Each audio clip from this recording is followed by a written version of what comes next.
Hey everybody, welcome back to another Minecraft video. I hope everybody is doing well. In today's video, we're going to be going over 20 tricks and tips to help you become Minecraft pros. So if you enjoy this type of content and you want to see more, let me know down in the comment section below. But without further ado, let's get into it. If you struggle to find buried treasures in Minecraft, I'm going to teach you a technique that'll help you find it the first time, every time. First thing you need to do, open up your map and get as close to the X as possible. Then hit F3 and G to confirm that you are in the same chunk. After you've confirmed that, you can ditch the map, you no longer need it.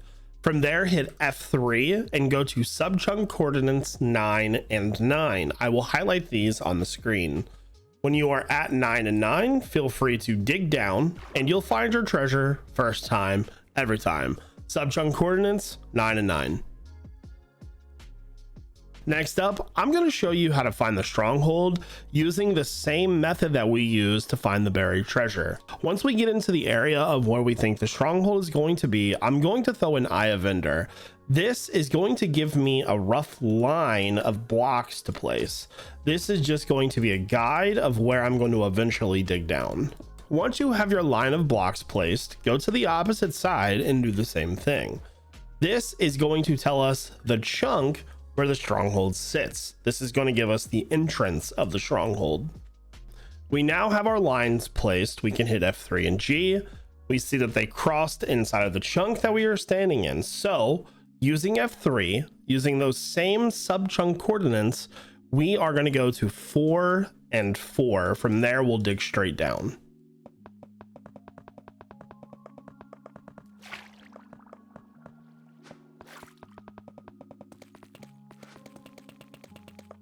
So like I said, using the same system that we used to find the buried treasure, except this time instead of doing 9-9, we're doing 4-4. We just have to find the chunk first.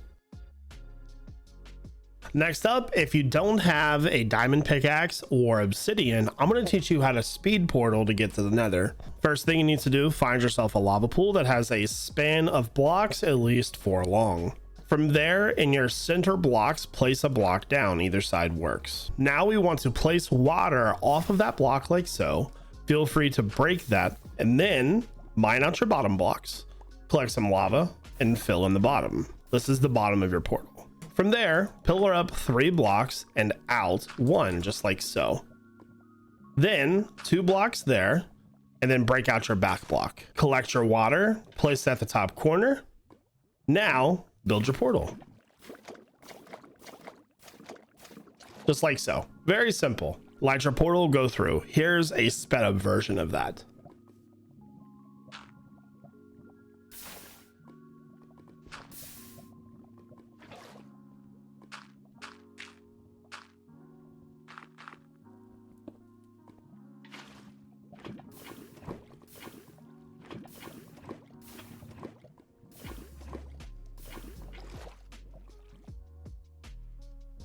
So everybody knows that fortune is a great enchantment in Minecraft, but what a lot of people don't know is that you can use it for more than just ores.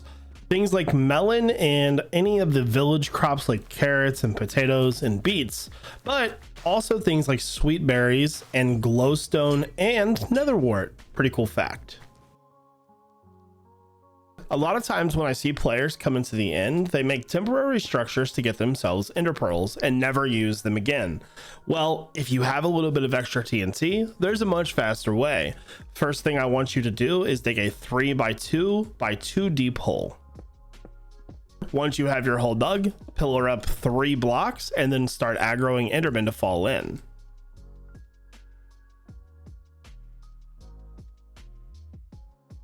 Now that you have your enderman in your trap, feel free to place a TNT down, place a way to light the TNT, get it going, and then just hide off to the side. There we go. Jump down, grab all your pearls. Again, it's temporary, easy to fill in and move on with your life. Ultimately, on the other end of the spectrum, if you are having trouble in the overworld killing endermen due to them killing you or anything like that, an easy way to collect them is to simply place a block down, place a boat on top of the block, then aggro them and just, you know, stand by the boat. Pretty simple stuff, actually. It works every time. It's amazing. So if you are still in the early game phase of Minecraft and you're having trouble finding ores or diamonds, anything like that, this is a method that'll save your pickaxe a little bit longer.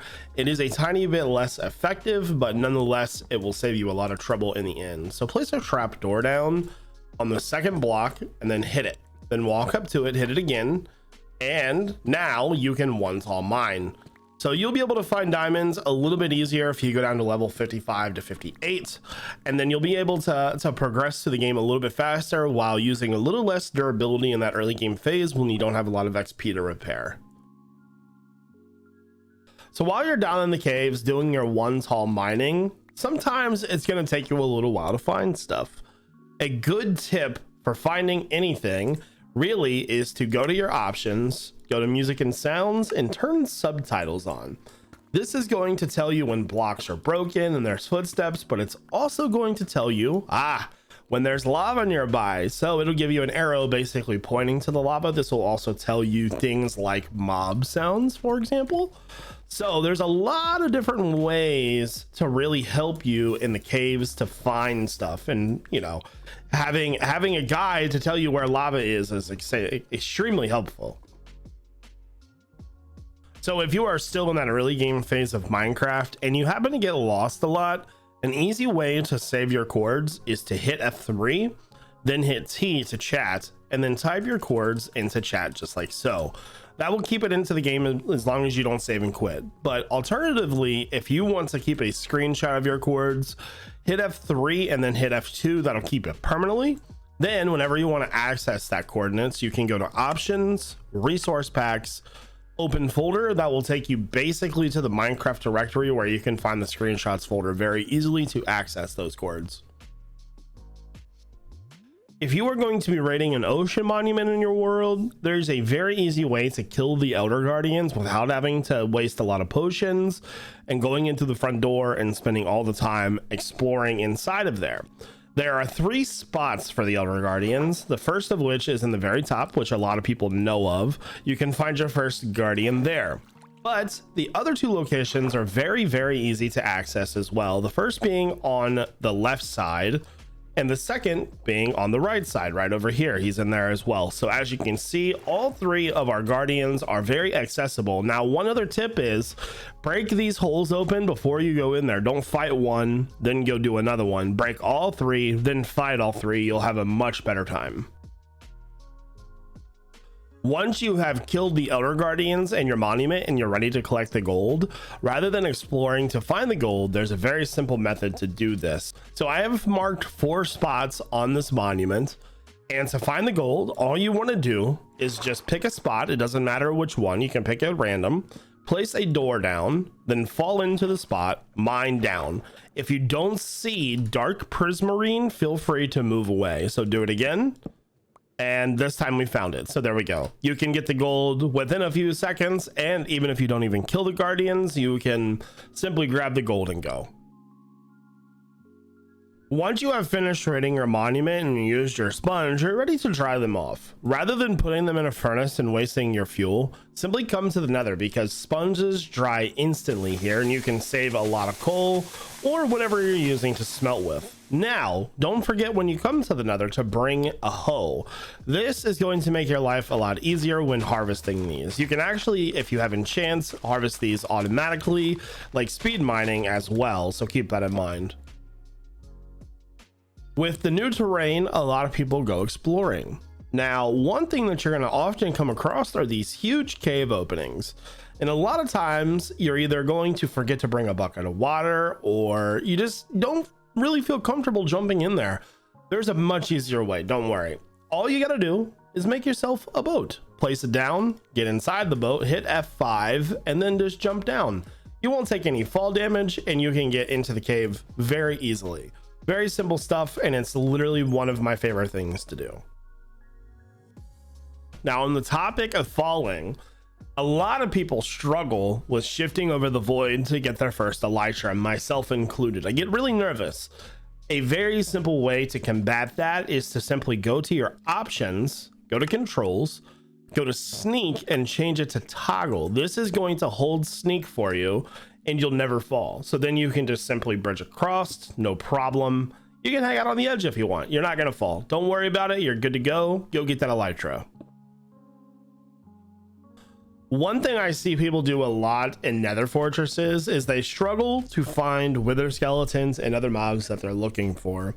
One of the main reasons for this is outside spawning, like mobs in other biomes. And a way to combat this in single player only is to change your render distance and simulation distance. Put these down both to between 2 and 5 simulation distance, all the way down to the very bottom.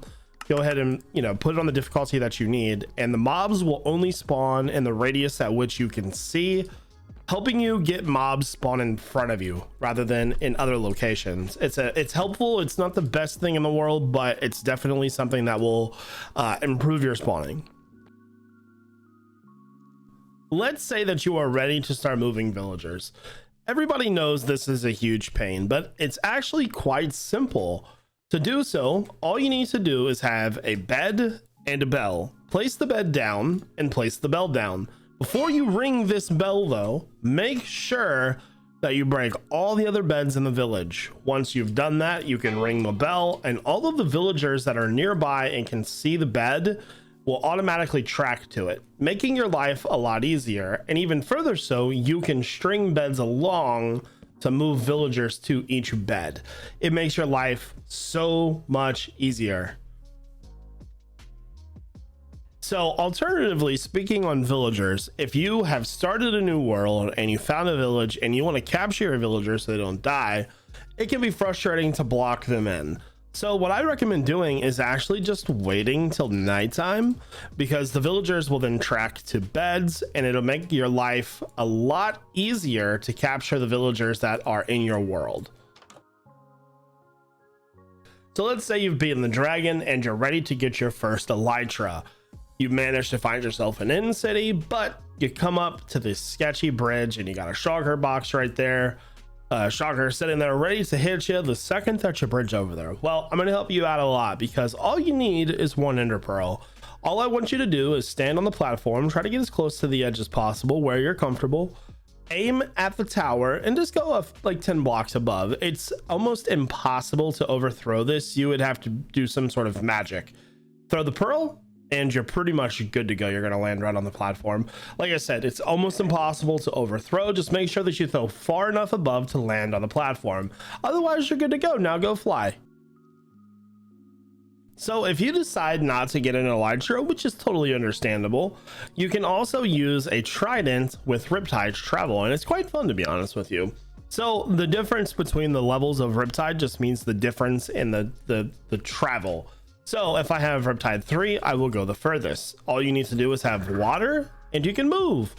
Alternatively, if you want to go and travel somewhere far or fast and it's raining outside, oh boy, you're gonna have a great time. So when it rains, you can use Riptide all the time and just float around. It's really cool, right? That's amazing. It's so much fun.